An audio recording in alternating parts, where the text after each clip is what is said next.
Hey everyone, what I decided to do today is a case study on two plays during the Raiders-Bengals wildcard matchup this past NFL postseason. Here we can see the before and after results for these two plays that I've decided to discuss. I was able to access all this data from nflfastR and RStudio, and I decided to look for expected points, win probability, touchdown probability, no score probability, and everything else surrounding the situation going on for the Raiders and Bengals. Here you can see the before and after results of this play on 3rd and 10 at the Bengals' 19-yard line.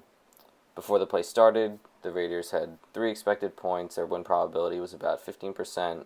Their touchdown probability was a little bit under 27%, and the probability they wouldn't score was 31%. At this point, the odds they were going to win were pretty low. However, after this play, almost everything shot up. Their expected points went up to almost 4.5. Their win probability went up to almost 23%. Their touchdown probability, which they needed to continue the game, almost went up to 53%, and the probability they wouldn't score was under 20%. The results of the play were they added about 1.4 points. They added almost 8% of win probability. They almost doubled their touchdown probability. They added a little above 26%, and they went down in no score probability by over 10%. After this play, the Raiders are expected to score 1.42 more points on this possession.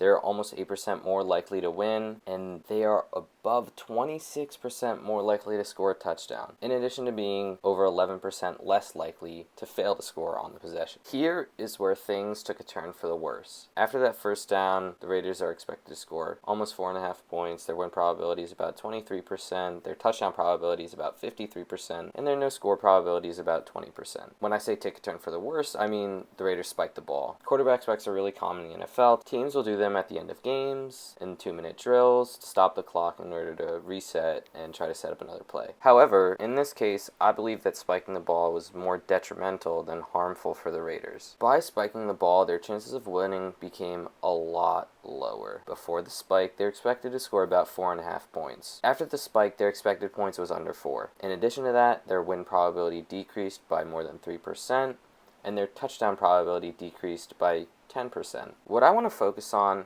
is touchdown probability. Now let's split this up into two scenarios, before the spike and after the spike. The touchdown probability before the spike was about 53%, or 5 out of 10 times it will result in a touchdown. After the spike, it's about 43%, or 4 out of every 10 times they'll get a touchdown. Now what I see with this spike is the Raiders deliberately chose to decrease their touchdown probability by 10%. Let's get back to our two scenarios. Scenario A, before the play. Scenario B, after the play. Before the spike, 5 out of 10 times the Raiders will end up scoring a touchdown. After the spike, only 4 out of 10 times the Raiders will end up scoring a touchdown. That 1 in 10 chance could have been when the Raiders decided to spike the ball. It's unfair to say that one scoring chance was when the Raiders decided to spike the ball. However, it is fair to say that by spiking the ball, the Raiders significantly decreased their chances of winning. As shown before, at this point, the Raiders are expected to score a little bit under 4 points. Their win probability is a little bit under 20%. Their touchdown probability is 43%, and the probability they fail to score is about 23%. What I want to discuss now is time. One of the main reasons the Raiders decided to spike the ball was for time. However, I believe that time wasn't a problem. At this point, the Raiders have 30 seconds to run 3 plays, meaning they expect to take about 10 seconds per play. However, an NFL clock is a running clock, meaning that with 1 second left, time can last for as long as the game lasts. Now, let's go back to 1st and goal. Let's say the Raiders took 5 extra seconds and snapped the ball and ran a play on 1st and goal. They could have taken about 25 seconds to run 3 plays, taking about 8 seconds per play, and then having one final play with infinite time to run any play. Obviously, it's super unfair to say that the Raiders should have not spiked the ball and chosen to run a play instead, because you never know what could have happened.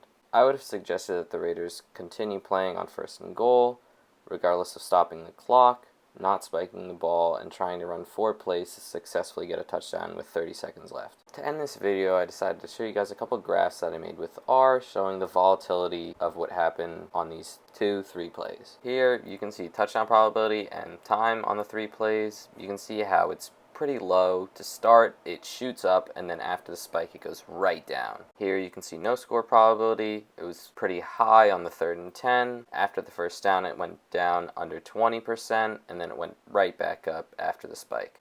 here is time and expected points. The Raiders at first were expected to score about 3 points. Then it went up to almost 4.5, and then it went under 4. And lastly, here's time and win probability.